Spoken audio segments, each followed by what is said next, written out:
اعوذ باللہ السمیع العلیم من الشیطان الرجیم بسم اللہ الرحمن الرحیم رب اشرح لی صدری ویسر لی امری واحلل عقدۃ من لسانی یفقہوا قولی۔ سورۃ بنی اسرائیل، آیات 111، پیراگراف 10۔ پہلا پیراگراف فتح مکہ اور فتح بیت المقدس کی بشارت۔ دوسرا پیراگراف امتحان دنیا کا مقصد رسالت اور آخرت۔ تیسرا پیراگراف اسلامی ریاست کے بنیادی اصول۔ چوتھا پیراگراف مشرکین مکہ کے اعتراضات۔ پانچواں پیراگراف ابلیس کے دام اور بنی آدم کی تکریم۔ چھٹا پیراگراف صلی اللہ علیہ وسلم کے خلاف استہزاء کے منصوبوں کی ناکامی۔ ساتواں پیراگراف نماز، قرآن، تہجد، ہجرت اور تعلق باللہ کے نتیجے میں باطل کے مٹنے کی بشارت۔ آٹھواں پیراگراف زندہ معجزہ، قرآن کے بعد حسی معجزات کا مطالبہ غلط ہے۔ نواں پیراگراف قریشی قیادت اور فرعونی قیادت۔ 10واں پیراگراف قرآن کے حقوق اور خالص عقیدہ توحید۔ مرکزی مضمون: قرآن پر ایمان کی دعوت۔ فرعون کی طرح قریشی قیادت بھی زمین میں فساد چاہتی ہے، لیکن اللہ تعالیٰ انہیں اپروٹ کر دے گا۔ فتح مکہ اور فتح بیت المقدس کی بشارت۔ زمانہ نزول: سورۃ بنی اسرائیل کا دوسرا نام سورۃ الاسراء بھی ہے۔ اسراء کا مطلب رات کا سفر، جو خانہ کعبہ سے بیت المقدس تک جانے اور پھر لوٹنے پر مشتمل تھا۔ یہ سورت معراج کے موقع پر غالباً 12 نبوی میں ہجرت سے 1 سال پہلے نازل ہوئی، جب قریشی قیادت رسول صلی اللہ علیہ وسلم کے خلاف اخراج اور قتل کی سازشیں کر رہی تھی۔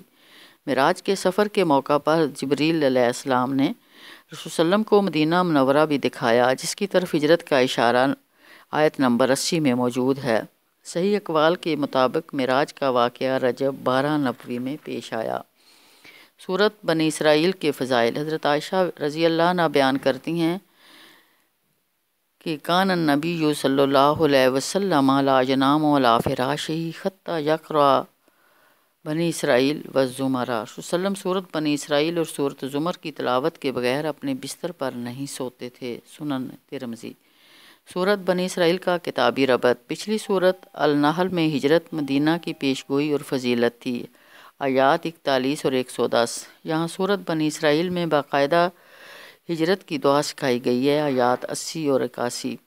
سورت بنی اسرائیل میں ہجرت مدینہ کے بعد اسلامی حکومت کے قیام کی بشارت بھی ہے اور اس کے بنیادی اصولوں کی وضاحت بھی۔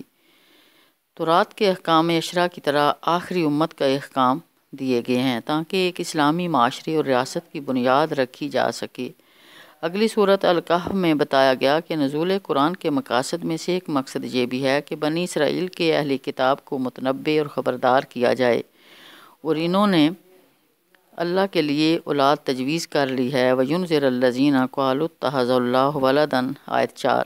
یہاں سورت بنی اسرائیل میں ان کے عروج و زوال کا مختصر واقعہ بیان کیا گیا ہے۔ اہم کلیدی الفاظ اور مضامین: قرآن مجید کی خصوصیات اور فضائل۔ سورت بنی اسرائیل میں قرآن مجید کی خصوصیات اور فضائل کے ساتھ ساتھ اس کے بارے میں مشرکین کے رویے بھی بیان کیے گئے۔ قرآن ایک ایسے راستے کی طرف ہدایت دیتا ہے جو بالکل سیدھا ہے۔ ان ھذا القرآن یہدی للتی ہی اقوم، آیت 9۔ قرآن میں لوگوں کی تذکیر و نصیحت کے لیے تصریف کے کام لیا گیا، اس کے باوجود کافروں کی نفرت میں اضافہ ہوتا جا رہا ہے۔ وَلَقَدْ صَرَّفْنَا فِي هَذَا الْقُرْآنِ لِيَذَّكَّرُوا وَمَا يَزِيدُهُمْ إِلَّا نُفُورًا، آیت 41۔ قرآن میں تصریف کے ذریعے حکیمانہ حقیقتیں بیان کر کے انسانوں پر اتمام حجت کر دی گئی ہے۔ تصریف کا مطلب مختلف اسالیب اور مختلف پیراؤں میں ایک ہی بات کو مختلف طریقوں سے بیان کرنا ہے۔ اس کے باوجود اکثر لوگ انکار کی روش پر قائم ہیں۔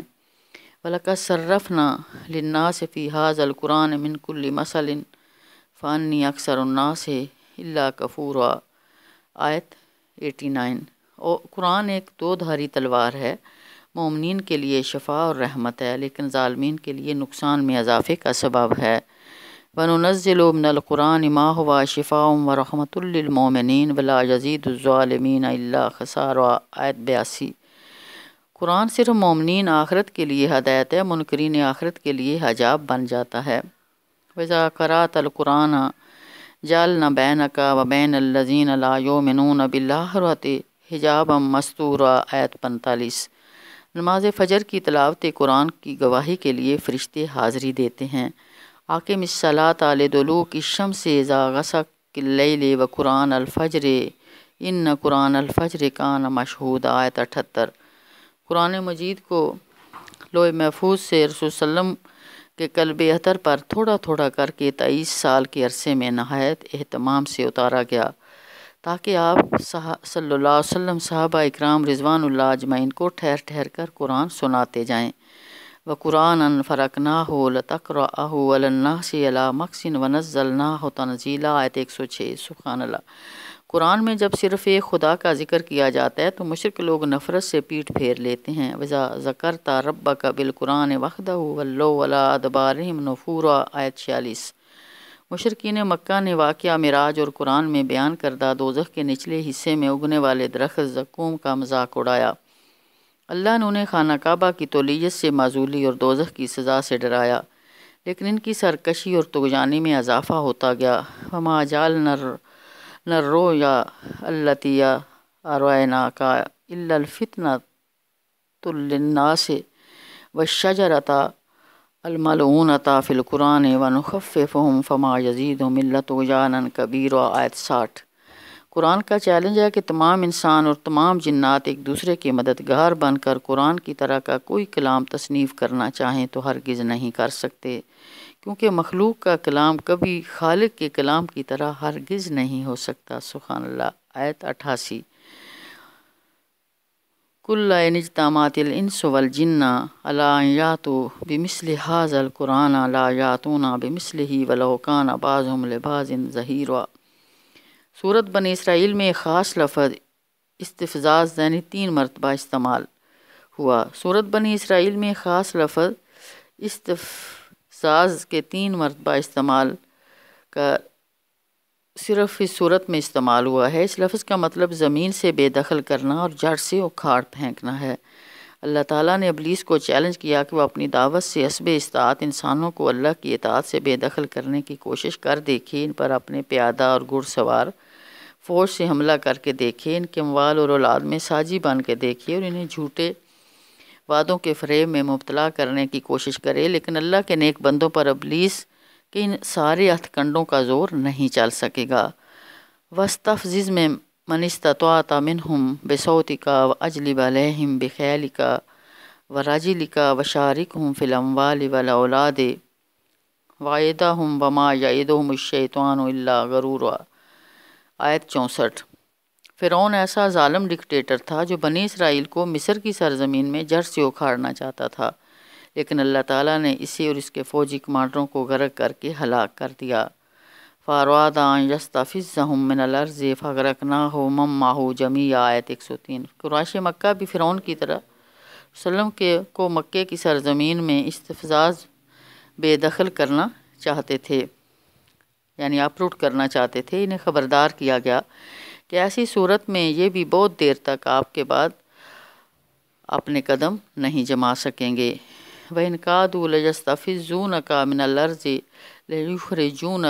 لِيُخْرِجُوكَ مِنْهَا وَإِذًا لَّا يَلْبَثُونَ خِلَافَكَ إِلَّا قَلِيلًا آیت 76۔ بنی اسرائیل کے خلاف فرد جرم اور انہیں دعوت اسلام۔ بنی اسرائیل کی ہدایت کے لیے اللہ تعالیٰ نے حضرت موسیٰ علیہ السلام پر تورات نازل کر کے اللہ کے علاوہ کسی کو وکیل بنا کر شرک نہ کیا جائے۔ وَآتَيْنَا مُوسَى الْكِتَابَ وَجَعَلْنَاهُ هُدًى لِّبَنِي إِسْرَائِيلَ أَلَّا تَتَّخِذُوا مِن دُونِي وَكِيلًا آیت 2۔ بنی اسرائیل کو بتایا گیا تھا کہ وہ زمین پر 2 مرتبہ فساد برپا کریں گے اور تکبر اور بڑھائی کا مظاہرہ کریں گے۔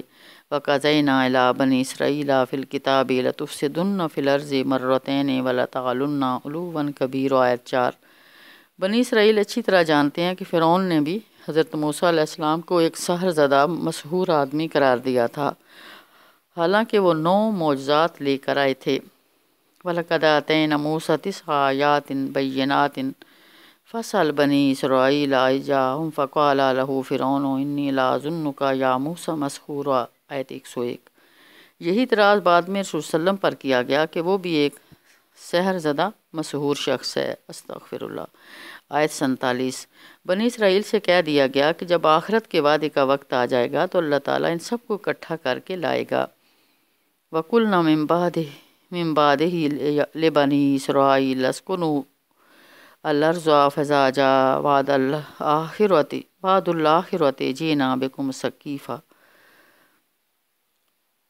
الْآخِرَةِ جِئْنَا بِكُمْ لَفِيفًا۔ آیت 104۔ سورت بنی اسرائیل میں آخرت کے مکان پر تعجب اور اس کی سزا کا بیان۔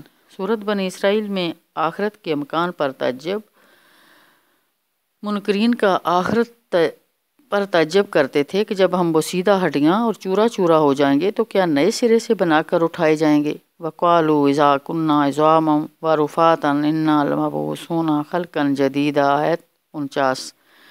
منکرین آخرت کو اوندے منہ دوزخ کی آگ میں داخل کیا جائے گا۔ آیت 97۔ وَنَحْشُرُهُمْ يَوْمَ الْقِيَامَةِ عَلَىٰ وُجُوهِهِمْ عُمْيًا وَبُكْمًا وَصُمًّا وَمَأْوَاهُمْ جَهَنَّمُ كُلَّمَا خَبَتْ زِدْنَاهُمْ سَعِيرًا۔ سورت بنی اسرائیل میں توحید اختیار کی وضاحت کے لیے وکیل کے لفظ کا استعمال۔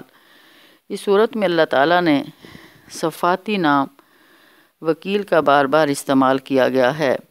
یہ لفظ سرپرست اور کارساز کے معنی میں استعمال ہوتا ہے، جس پر کامل بھروسہ اور توکل کیا جائے۔ اللہ تعالیٰ ہی مکمل اختیار رکھتا ہے، ایسے اختیارات کسی اور مخلوق کو حاصل نہیں ہیں، لہذا اس پر اعتماد کیا جا سکتا ہے۔ رحمت اور عذاب اسی کے ہاتھ میں ہے، وہی ناگہانی آفات سے بچا سکتا ہے۔ یہ توحید اختیار کا مضمون ہے۔ اللہ تعالیٰ نے ابلیس کو صاف بتا دیا کہ میرے خاص بندوں پر تیرا زور نہیں چلے گا، اور اللہ تعالیٰ کا اختیار سب پر حاوی ہے اور وہی وکیل بنائے جانے کا حقدار ہے۔ انسانوں کے لیے اس کی سرپرستی کفایت کرتی ہے۔ وَكَفَىٰ بِرَبِّكَ وَكِيلًا۔ آیت 65۔ تو رات میں بنی اسرائیل کو ہدایت کی گئی تھی کہ اللہ کے علاوہ کسی کو وکیل یعنی با اختیار اور کارساز نہ بنایا جائے۔ یہ توحید اختیار کا مطالبہ تھا۔ اللہ تتخذ من دونی وکیلا۔ آیت 2۔ اللہ تعالیٰ نے دھمکی دی کہ اگر وہ کسی ناگہانی عذاب سے دوچار کر دے تو پھر تم لوگ اپنے لیے کوئی وکیل یعنی بچانے والا نہیں پا سکتے۔ ثم لا تجدوا لکم وکیلا۔ آیت 68۔ رسول صلی اللہ علیہ وسلم کو بتایا گیا کہ وہ بھی مشرکین مکہ پر وکیل نہیں ہیں، عذاب و ثواب کا اختیار نہیں رکھتی، اللہ تعالیٰ ہی رحم یا عذاب کا اختیار رکھتا ہے۔ بے شک وما ارسلناک علیہم وکیلا۔ آیت 54۔ رسول اللہ صلی اللہ علیہ وسلم کو بتایا گیا کہ اللہ تعالیٰ اگر چاہے تو آپ پر نازل کردہ وحی کو بھی چھین سکتا ہے۔ پھر خود رسول اللہ علیہ وسلم بھی اللہ کے مقابلے میں کسی اور ہستی کو وکیل نہیں پا سکتے جو چھینی ہوئی وحی کو واپس دلا سکے۔ استغفر اللہ۔ ثم لا تجدوا لک بہ علینا وکیلا۔ آیت 86۔ وآخر دعوانا الحمد للہ رب العالمین۔